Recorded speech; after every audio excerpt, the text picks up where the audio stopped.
Strife: Quest for the Sigil is a somewhat obscure 1996 first-person shooter developed by Rogue Entertainment, who are also responsible for American McGee's Alice, some terrible Quake 2 levels, and Doom 3's Resurrection of Evil expansion. Strife is built upon the Doom engine, being the final commercially released game to use the original engine. Ports like GZ Doom don't count as the original engine, so games like Hedon don't dethrone it. It's one of the 5 games developed on the engine back in the day, and for whatever reason, it's the one that tends to get talked about the least. Well, that's a lie. I know why. It had the terrible misfortune of releasing between Duke Nukem 3D and Quake, barely a month before Quake 2. The Doom engine was already behind the times once Strife came out, though that doesn't mean it can't be ahead of its time in other ways. I believe Strife is an underrated title that happens to be severely underrepresented in discussion of old first-person shooters. It's a similar case to Gunman Chronicles, which is another forgotten boomer shooter I've covered on my channel, so check that out when you feel like it. Now, I admittedly have no abject proof that Strife was influential, but I think it secretly was extremely influential. Its interconnected world design, main quest structuring, means of conveying story, and proto-RPG elements were fresh to the first-person shooter genre. Many legendary games that came afterwards, such as Thief and Deus Ex, borrow some ideas from Strife. Heck, I'd argue Strife is Deus Ex's closest predecessor. No other game preceding Deus Ex has as much of Deus Ex's DNA as Strife does. Deus Ex, Deus Ex, Deus Ex, Deus. So, how exactly did this game innovate the first-person shooter genre? Is it worth coming back to a quarter of a century down the line? Well, that's what I'm here to find out. Strife is a game that narrowly escaped becoming lost to time. For a long time, your only way to play it was through finding a WAD file on some sketchy site and using a source port, or something along those lines. Strife's source code was lost by its developers, so it had to be reverse engineered in order to be playable today. It's thanks to the hard work of people who are passionate about this game that we're still able to experience it today. Despite that, for a long time, there was no legal means of acquiring the game. Then, in 2014, Night Dive Studios unleashed Strife Veteran Edition upon the world. This version is derived from Chocolate Strife, which was the original reverse-engineered port of Strife. It features new technical improvements such as dynamic colored lighting, widescreen support, an FOV slider, etc. All the succulent, juicy stuff. Interestingly, it also adds a long side mission and unlocks a really overpowered ability. I'll talk about that a little later. The Veteran Edition is the version I'll be playing in this video since it's the most accessible and legal version out there right now. If you're a purist, you can still configure it to look like it did back in the 90s. I'll be playing with mostly default settings in this video. I'm no expert on source ports or even this game, though as far as I'm aware, this is widely considered to be an excellent port. You can buy Veteran Edition on Steam and other digital storefronts now. I personally own a GOG copy. It used to go on sale for $2.50 a pop, but I haven't seen it go that low for a long time, so keep an eye out, I suppose. As for the story, Strife takes place in the near future. A comet strikes the Earth and wipes out most of humanity. It ultimately allows a massive faction of cyborgified cultists, called the Order, to take over the Earth. Yes, they really are just called the Order. They fiercely rule over Earth with a literal iron fist, and, worst of all, they've taken our women. Now you, as Strife guy, are very angry from years without women, so when this text prologue they got too lazy to animate, you go out in search of a resistance movement. But, uh-oh, you get taken in by cultist customs or whatever. Probably something to do with your butter knife-shaped brass knuckles. From there, you must fist your way out. After you put them 6 feet under, you move 6 feet and find a shady yet highly trustworthy man who offers you an odd job. You do his job and he gets you some connections to the Resistance. From there on out, you work with Resistance leader Massil and your obligatory female sidekick Blackbird in your attempts to fight off the cultists. Another game with characters named after birds, huh? Later on in the process of assassinating a cultist leader, you stumble upon a piece of the Sigil of the One, an alleged superweapon that grants a wielder absolute power over the world. So now you must gather the Sigil pieces in an effort to save the world from the meteor cultists. Strife is definitely more story-driven than most other shooters of its era. It prominently features characters, dialogue, objectives, and an overarching plot. It's not super impressive today, but remember, this game was sandwiched between Duke Nukem and Quake, both of which had stories so simple that they were nearly non-existent in comparison. Strife is a bit ahead of its time, though it's not the first to give the story-driven approach a whirl. It was beaten to this by the likes of Marathon, which I reviewed previously by the way, check it out. I do think Marathon tells a more interesting story than Strife, but Strife also has voice acting and more means of conveying its story. I guess it's up to personal preference as to which approach is better, but I think most people would prefer Strife's approach.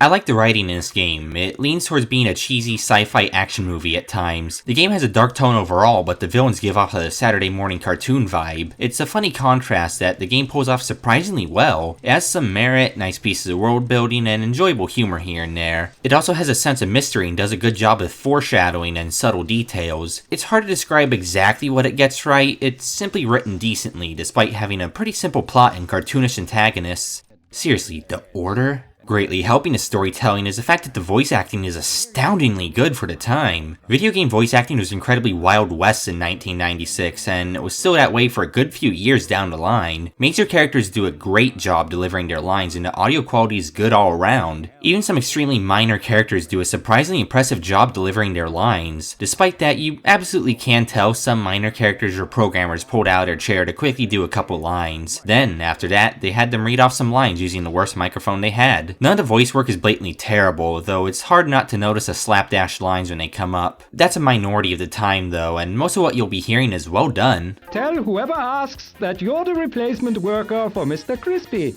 Listen, if this comm unit is working, that means you're still 100% human. Here's a crossbow. Just aim straight and splat.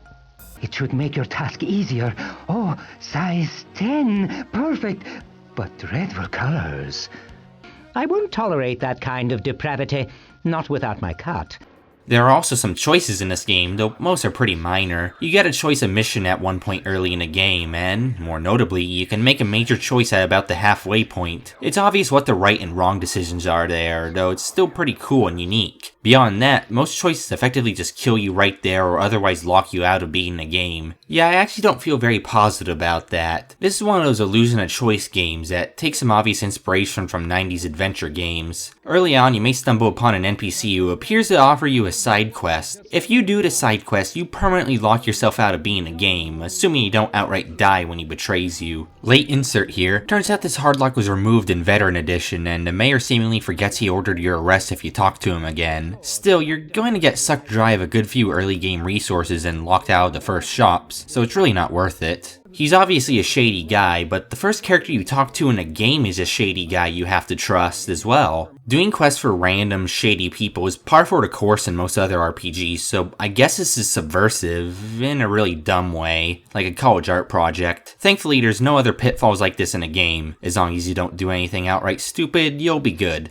Now, for the core gameplay. For the most part, this game is fundamentally similar to original Doom. If you've played that, then you already have a rough idea as to how this game feels and how the combat works. You're a one-man army against a wide variety of 2D baddies in a world made entirely out of raw essence of cubes. You sprint like you came from the same primordial ooze Usain Bolt emerged from, and you carry your whole arsenal on you at once. Staying on the move is a reliable way to avoid most attacks, and you are always rewarded for using the right tool for the job. As with most other older shooters, health is fixed and you can layer armor on top of it. All health kits and armor in this game are portable. Not only that, but they're used automatically when your armor depletes or when you're below a certain health threshold. As a result, you can rely on the game to do the healing for you in most cases. It has an interesting quirk where healing precedes damage taken, allowing you to survive blows that would have otherwise instantly killed you. If that's not your speed, items can be used through the inventory. You have this small horizontal inventory you can pop open, full of items that are either usable or part of a mission. If you've played Heretic or Hexen, you'll be familiar with this, since it's the same general thing. Ultimately, you'll overwhelmingly use this for health kits, maybe checking how much gold you have sometimes. It's clunky, more primitive than the Doom engine itself, and it might actually not see much use in your playthrough. In addition, as you play through the main quest, you unlock permanent upgrades to stamina and accuracy. Stamina is just a glorified way of describing health, though it has other effects, and accuracy is exactly what it says on the tin. You aren't too inaccurate by default, so don't worry about that. Alongside the ammo satchels that upgrade your maximum ammo capacity, these are the proto-RPG mechanics. They're extremely simple and are effectively just increasingly larger numbers, but people like it when numbers get larger, so it works. Speaking of numbers getting larger, you can find bounties of gold doubloons in this game. Doing quests and exploring often rewards you with gold, which can be used to purchase resources from various shopkeepers in safer areas. Usually it's just ammo, armor, or health kits, sometimes something gimmicky. It's very simple, and most of my money went towards buying metal armor since that's generally the best purchase. You'll be fairly flush with cash, so there's no need to worry about running low unless you spend a lot of it on something dumb.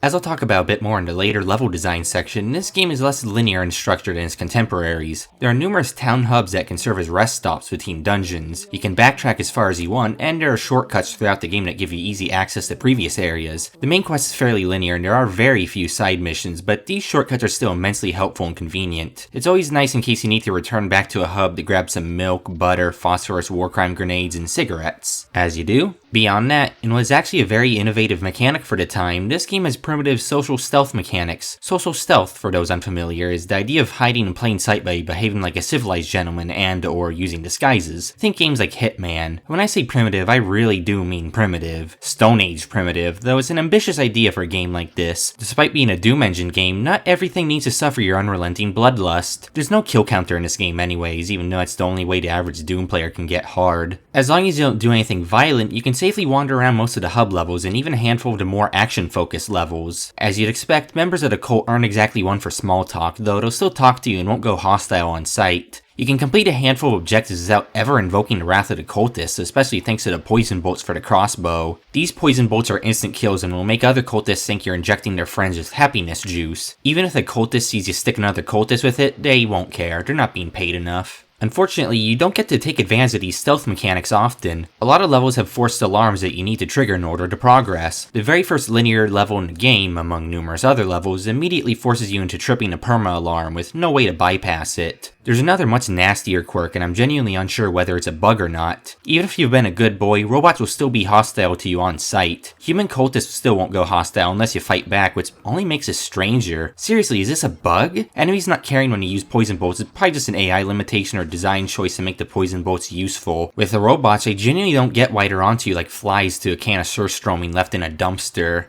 Ultimately, the stealth is inventive and unique, but simple and poorly executed in some ways. Finally, for notable fundamental gameplay mechanics, Strife has fall damage. It's way too punishing. Fall damage is a pretty new idea at the time. Today, I personally think it's bad game design. To wash the taste of leg breakage out of your mouth, it's time to talk about this game's pretty sweet arsenal.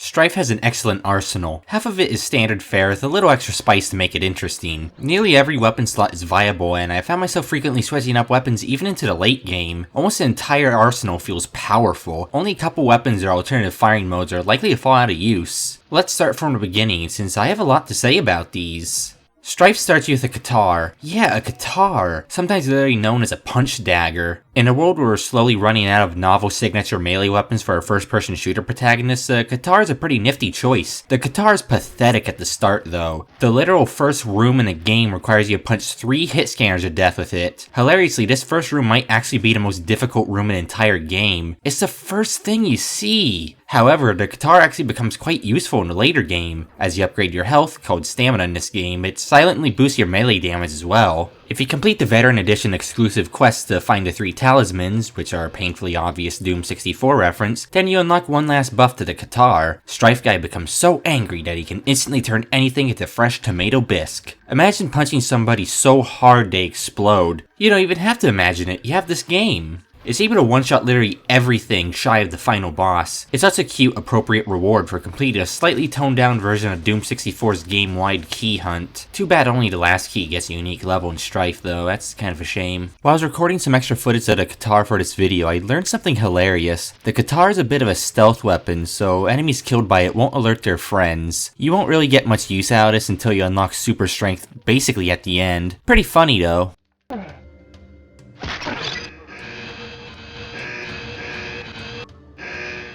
The crossbow is sort of trash. It's a lot like Doom's pistol in that it falls off hard as you acquire weapons that deal more damage more efficiently. It's not awful, though you really shouldn't use it against anything other than the spider drones or weakened cultists. However, it does have a redeeming factor that happens to be a genre first. As far as I'm aware, Strife is the first game to feature alternative ammo types. The crossbow has special poison bolts that instantly silently kill humanoid enemies. This is useful for trying to sneak, in quotes, your way through a level, or for easily picking off some hit scanners before you pick a fight. I suppose the crossbow's decent early on, it falls off later on as the robots become more common. Then you get the assault rifle, a reliable little hit scan workhorse that fills a similar niche to Doom's chain gun. It's fantastic for picking off hit scanners and finishing off larger weakened foes. The damage is surprisingly high to the point where I think it's way better than Doom's chain gun. Stun locks pretty reliably too. There isn't too much to say about it, though that's not necessarily a bad thing. It's a dead simple weapon that'll simply stop enemies dead.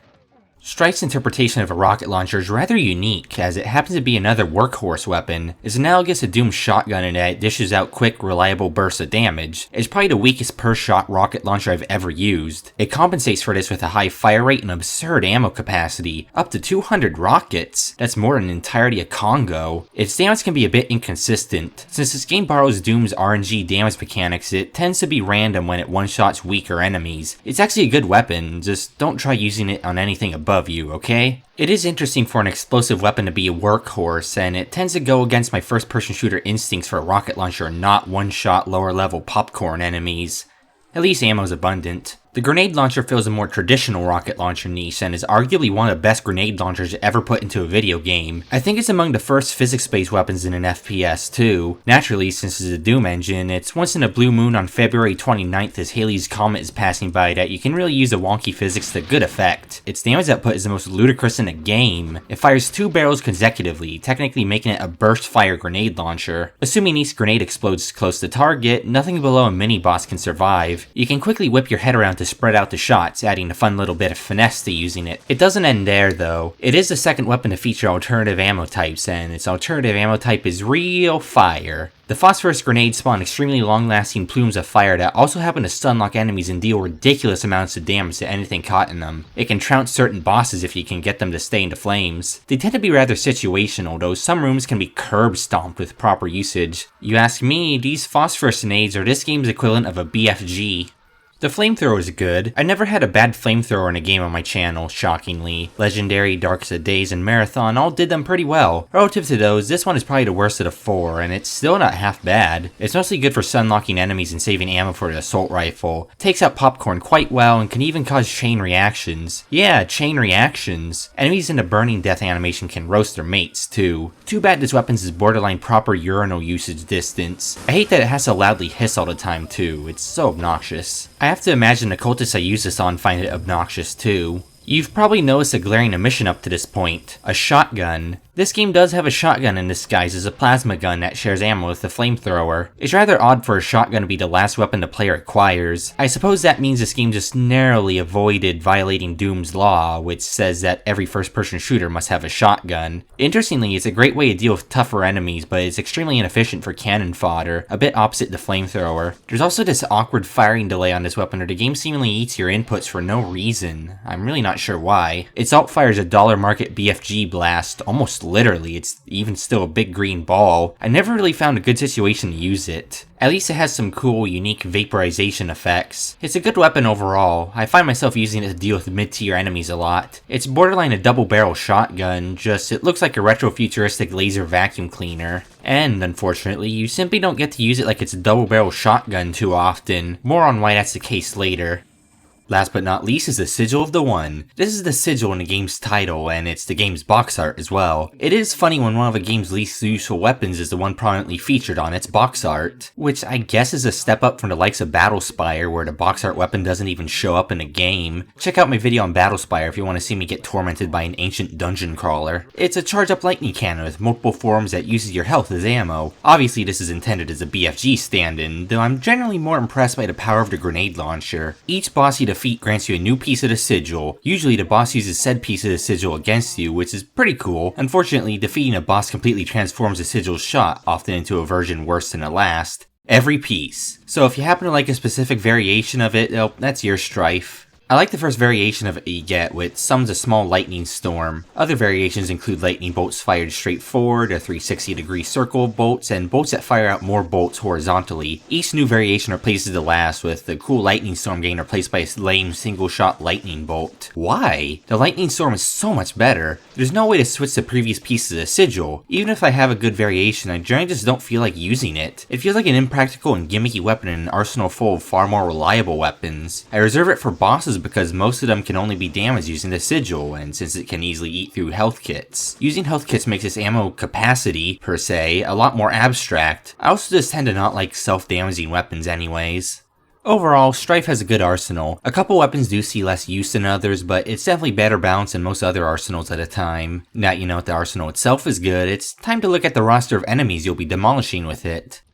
The enemy roster is small and fairly well thought out, without too much redundancy. It follows fundamental good enemy design principles such as identifiable silhouettes and unique stats for each enemy. A massive compliment I have for Strife is the fact that it generally lacks damage sponges. Enemies tend to go down fairly quickly, and I never felt like any particular enemy took an unreasonable amount of punishment. It's probably part of why I like the feel of this game's arsenal so much, since my guns actually hurt things. Nearly anything that survives a colossal blow can usually be finished off with a couple machine gun bullets anyways. I suppose I should start with the hit scanners, who are typically one of my most hated enemy types. The standard hit scanner is a human cultist, who goes down pretty quickly in most weapons in addition to being the sole enemy type that can be instantly killed by poison bolts. Some of them are partially invisible, which is a little annoying. They're surprisingly accurate and they have good range, so they're often top priority. Not badly designed or anything, just extremely standard mild annoyance hit scanner fare. They're probably the least miserable hit scanning cultists I've ever faced. Nothing blood boiling yet. Genuinely blood boiling is a ceiling turret. Do I need to elaborate on why nearly perfectly accurate hit scan ceiling turrets are one of the worst video game enemies ever? They felt way more common than I remembered from my previous playthroughs, presumably because I repressed the trauma. For that alone, this game gets a slightly lower letter grade. Because of the hacky way the Doom engine works, there's also some blind spots when you try and aim at them, especially with projectile weapons. Infuriation incarnate. The assault rifle is your best friend for these guys.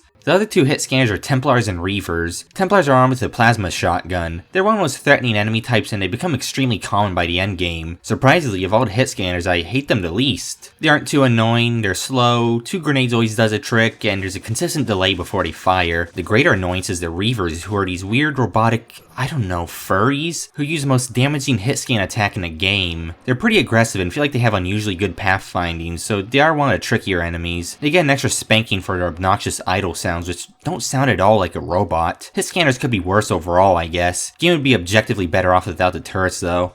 This game has the obligatory Cacodemon knockoff flying enemies named Sentinels. The Sentinels are probably the easiest enemy type in any Doom engine shooter, though they're weirdly prone to getting random hits off on me, which doesn't matter since they do piddly wisps for damage anyhow. You also have the other airborne enemy named Stalkers. Stalkers are a lot more interesting in that they crawl on the ceiling until you walk under them, where they'll claw you on the way down. They have a surprisingly dangerous melee attack and tend to come in packs. Both of these enemy types are satisfying to take down. It's not Arachnotron level of satisfying robot brain collapse explosion, but it's still pretty good. In fact, all the robots feel good to destroy. There's fun robot destruction to be had here. Strife also has some fairly minimalist bosses and a mini-boss enemy. This mini-boss enemy is the Inquisitor. It rapidly switches between flying and running and spams grenades with a massive radius. Tastes of your own grenade launcher medicine, I suppose. In fact, I didn't think about it until later on in making this video, but every weapon in the game, except the crossbow, fire grenades, and plasma shotgun outfire, is used against you in some way. It's somewhat innovative, as enemies having access to the same roster of weapons as a player wasn't really a big thing until the post-Halo era. Regardless, the Inquisitor has blast damage immunity, which means it's one of the few things a grenade launcher can't take down, not even the fiery grenades. They go down surprisingly easy at least with the Sigil or the upgraded Qatar. I guess that's one use for the Sigil. I think they're a tad disappointing, not nearly as cool as a Cyber Demon or Molotov. Guess I'm glad they're not just glorified damage sinks though.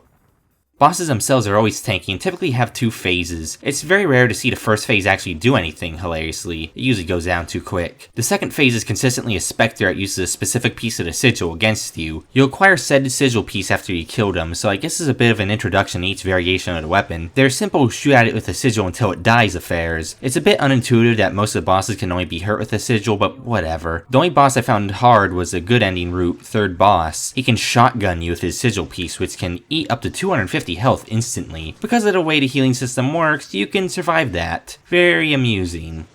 Speaking of transitions, the level design in Strife is overwhelmingly okay. Like, most of it is inoffensive, and there are some interesting and inventive uses of the Doom engine here. Its most notable innovations are its interconnected level design, uses of hubs, and the maps that change on later visits. Hexen did beat Strife to the hub punch, but Hexen's hubs are weird and combat focused, while these hubs are more like stereotypical RPG hubs. These hubs are safe places to restock munitions or transition into other levels, though they're still patrolled by cultists who won't attack unless you do. Strife is unique in that you can potentially run from the start of the game's final level all the way back to the room you begin in. It gives a lot more life to the world when there aren't any arbitrary cutoffs. Developers knew the world was relatively large, which is why there are plenty of shortcuts. Specific dungeons can loop back in on themselves Bethesda style, allowing you to easily reach the beginning from the exit. In others, you can find passages that connect disconnected areas, allowing for easier navigation, and the best case scenario is when you find teleporters, which are often placed with a surprising degree of respect for the player. Numerous teleporters doors throughout the game instantly warp you close to important areas or NPCs, saving lots of walking and backtracking.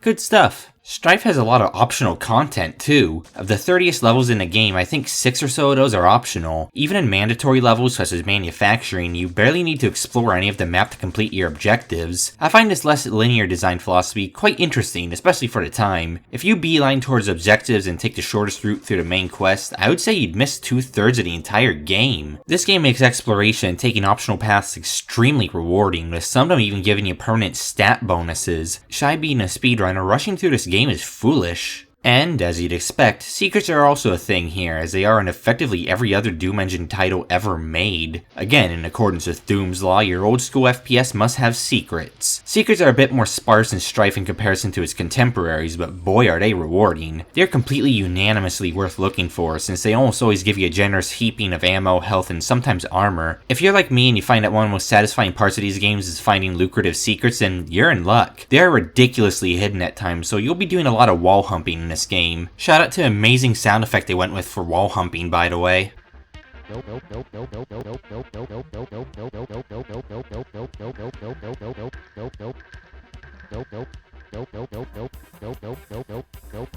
Strife's general combat encounter design is a bit more middling though. There are some fun big battles to be had from time to time. The battle for the castle is pretty sweet. Strife is one of the first person shooters after Marathon to feature friendly AI who fight alongside you, so this war for the castle was a cool novelty back then, and it's still pretty awesome. There's this battle against a small horde of robots over a bunch of pits. I like this one, it's just open and gimmicky enough to really stand out. The battle in the entryway of production, which is actually a new level added in the Veteran Edition, is one of the most intense and fun fights in the whole game. There are certainly some intelligently designed and interesting arenas in this game, no question. The thing is, Strife is more conservatively designed than the likes of Doom. It's much more hesitant to throw large hordes of enemies or tricky encounters in general at you. The largest horde of enemies in the entire game is effectively an optional set piece, and boy is it a fun time to use those phosphorus grenades. Still, it's a rarity to see more than 3 or 4 enemies in close proximity, especially if they're not low tier popcorn enemies. It's not like most of them are exceptionally dangerous anyways.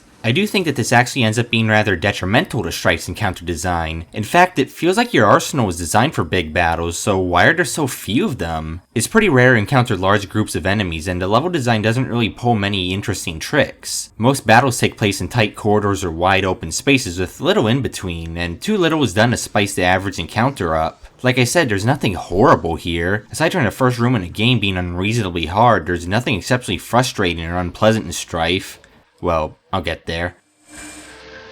Why can't we do a mission in a field of flowers for once? It's simply middling, being extremely average in general. An interesting quirk I couldn't help but notice about the enemy placement in this game is that it was seemingly based on more logical positioning of enemies. Typically, most enemies are guarding something, doing something, or patrolling an area. Of course, with Doom Engine AI, they start to randomly wander around trying to find you whenever you wake them up. Literally wake them up, they often stare off into the void until they hear a gunshot or alarm. Still, it's another little novel thing. They decided to design most encounters in somewhat realistic ways instead of the Doom way of sometimes hiding dozens of chain gunners in tiny closets. It does mean that Strife is less aggressive with monster closets than its contemporaries. There's still a couple monster closets, though this game definitely prefers teleporting enemies on top of you instead. Strife rarely ever tries to catch you off guard with enemy placement, and there's only a handful of traps in the entire game. I think the general lack of surprise is part of my problem with the level design.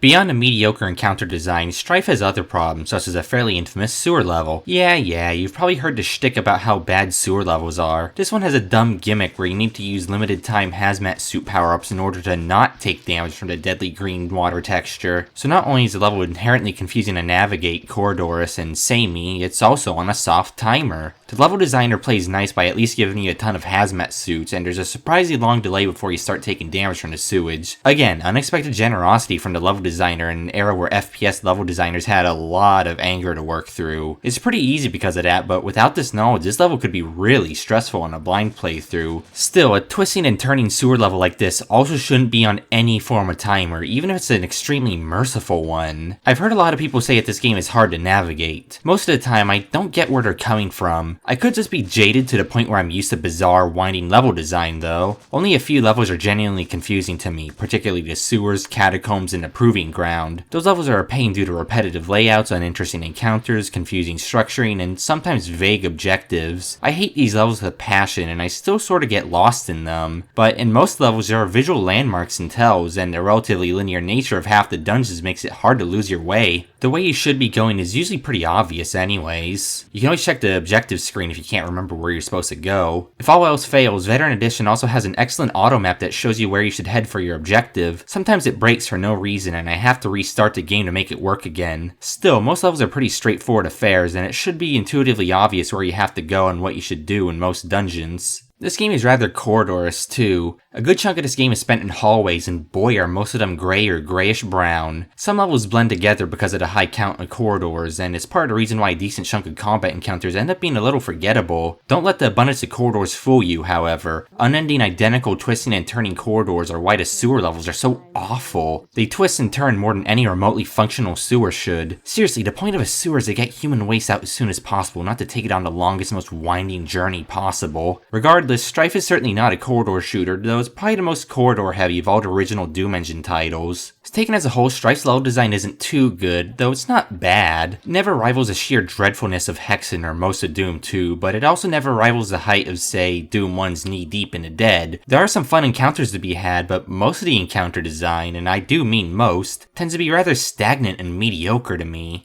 I also don't have too much to say about the hub design. There's effectively 4 of them, and they're pretty simple. Merchants and quest givers are pretty close together, and there's typically numerous dungeons or branching points you can enter. They often have a handful of juicy secrets sprinkled about too. I actually quite like the first hub in the game. It simply has an inexplicable good feel to it. It's as iconic as the likes of Satanin in my mind. Listen, I have to cram the once per video Morrowind reference in there somewhere. The Commons hub is rather confusing for me though. It's definitely the worst designed hub by far. Figures it's the last one too. Finding the armor or important guy Timothy is such a pain because of the lack of signposting in general. At least it's still a better hub than Underworld Ascendant's hub. Thankfully it's mostly just that one hub that's painful. Overall, that's it for hub design.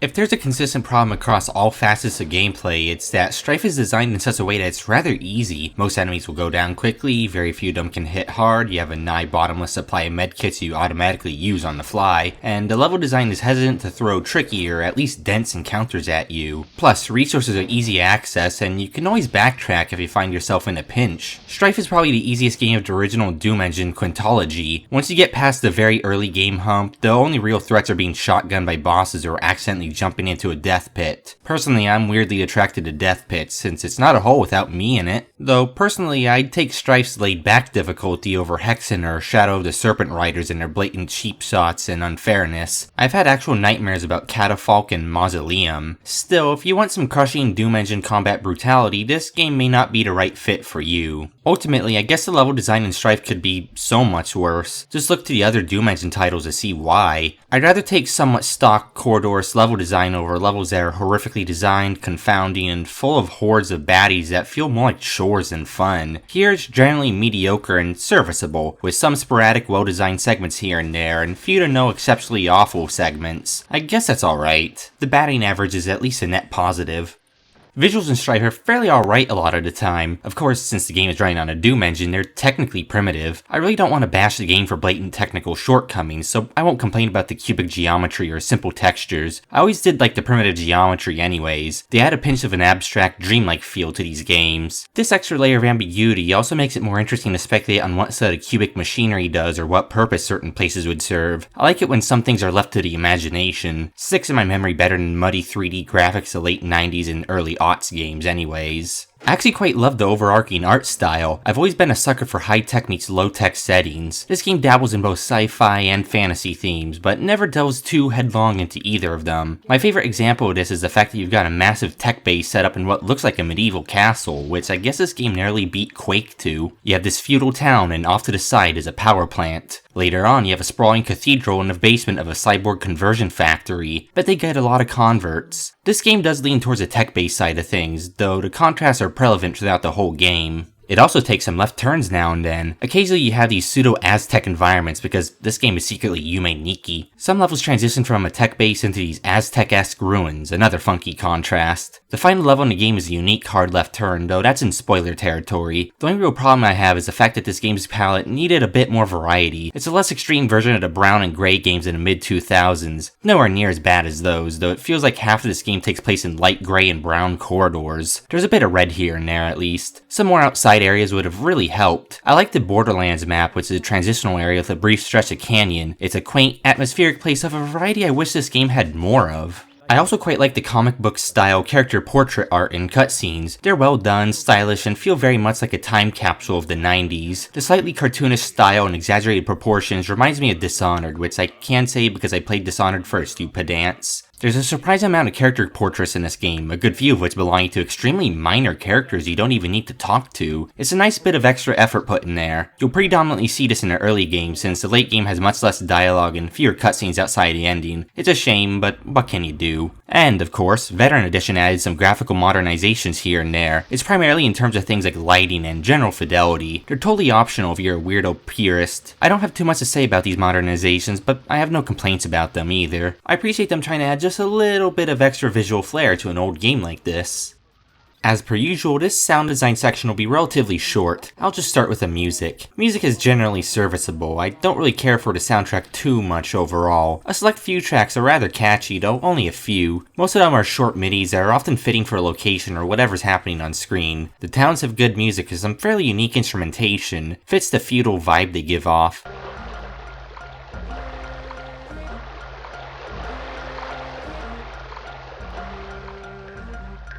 I like the fairly intense electronic track used for places like the power plant.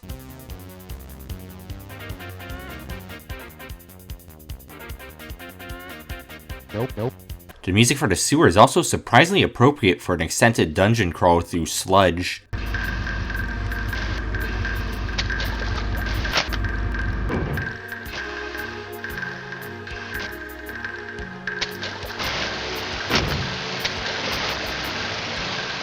Feels like music you would hear when you're stuck in a maze. People would probably be angry at me if I didn't say the castle battle music was nice too, so that's nice.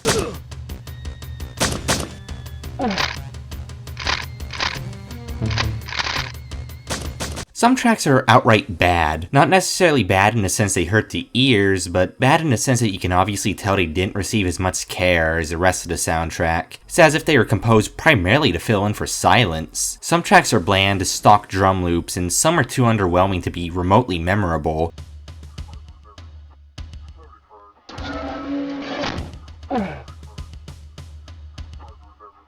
Nope. Strife doesn't really have a soundtrack I'd return to. It's generally good for the gameplay, though it's simply not something I want to listen to while studying or writing or something like that. As for the more general sound design, it's also alright. I think the weapons in this game sound passable. I think they generally could use a bit more bass or a deeper sound effect, particularly in the case of the crossbow and assault rifle. Grenade launcher probably has the best sound design of any weapon, which only further adds to how satisfying of a weapon it is.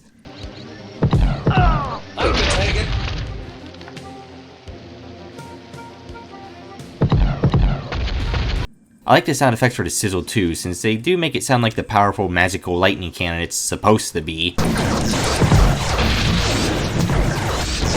Definitely feels like something an electrician would carry around in case they stumble into a bunch of cultists. As for the enemies, it's a bit more meh. I mean, every enemy type does have a unique set of sounds. They have a unique death, idle, attack, and wake-up sound. So there's no confusing any two enemy types based on their sounds alone. That's at least nice. I find some of the sound choices to be questionable though. Some of the robots make obnoxious mechanical sounds nearly constantly.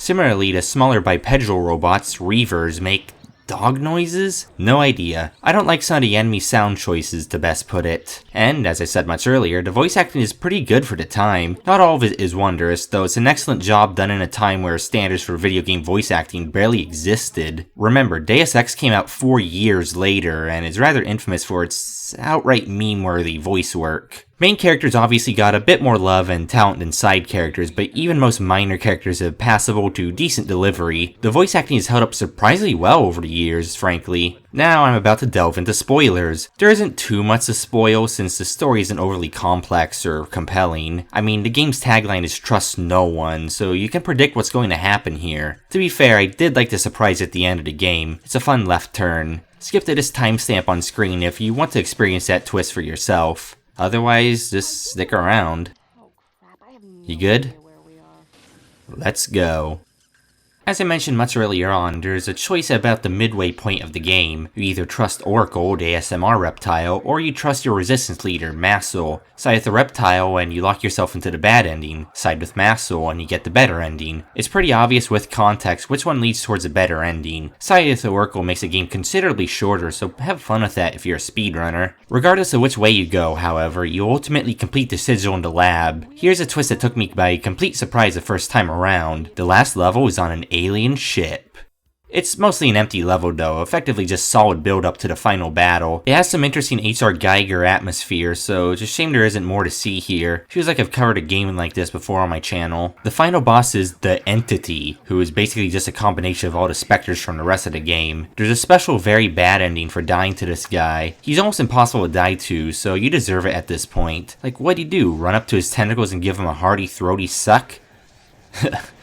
The fight is a bit of a resource drain due to mandatory sigil usage, though I couldn't imagine coming into this fight without enough health kits or multiple full heals. It's easy, just circle Strife. You did this before for the Cyber Demon, right? The game instantly ends once you beat the entity. There really isn't a good ending, they're all more like various degrees of bad endings. The so-called good ending isn't so good when taken into context of the regular bad ending. Sure, you do get the girl in a good end, but she's probably secretly some kind of possessed alien tentacle demon. Oh yeah, increment the boob counter. That's one of my 3 running jokes, and much like the others, it was never funny. So unless you get the very bad ending, you drive off the cultists and save humanity or something, and that's it. All of the endings are simple and about 30 seconds long. That's actually pretty standard for the time. Even the most sprawling games typically only had a minute-long end cutscene as a reward for beating it. Oh well. In conclusion, Strife is a good game. It's a fun, old-school shooter that had the misfortune of being greatly overshadowed by its contemporaries. Given when it released, it stood almost no chance. Still, it's an excellent, innovative title that still holds up to this day. Sure, some aspects of it are a tad archaic, but they're all functional and arguably better done in some more modern games. If you find enjoyment in the rest of the Doom Engine games, then you'll surely enjoy Strife. In fact, after playing it for this video, I now firmly believe it's outright the best game on the engine. Doom 1 is a close contender thanks to how endlessly replayable Knee Deep in the Dead is. If Strife's level design in general was a tad more tuned up, then there would be zero contest for the best original Doom Engine title. So that's a strong recommendation. It's a great game that I personally believe helped pave the way for titans such as Half-Life and Deus Ex. Between its voice acting, open-ended world design, pseudo-RPG mechanics, and emphasis on story and objectives, it was very far ahead of its era. And unlike most games that were early to such punches, this one aged remarkably well. Could partially be the modernizations from the Veteran Edition that make me say that, but boy is it a great port of a great game. It's a certifiably good, obscure, old game. The kind of hidden gem I made the series to show off in the first place. Well, in fairness, not everything I cover is hidden nor a gem, but whatever. Consistency is dead, and I just cover whatever I feel like covering at a given time. That's all for this episode. My next video in the series is going to be a bit of a deviation from what I normally do. I want to try a slightly different format for an episode, but I strongly doubt I'll stick to it for the future. See you then!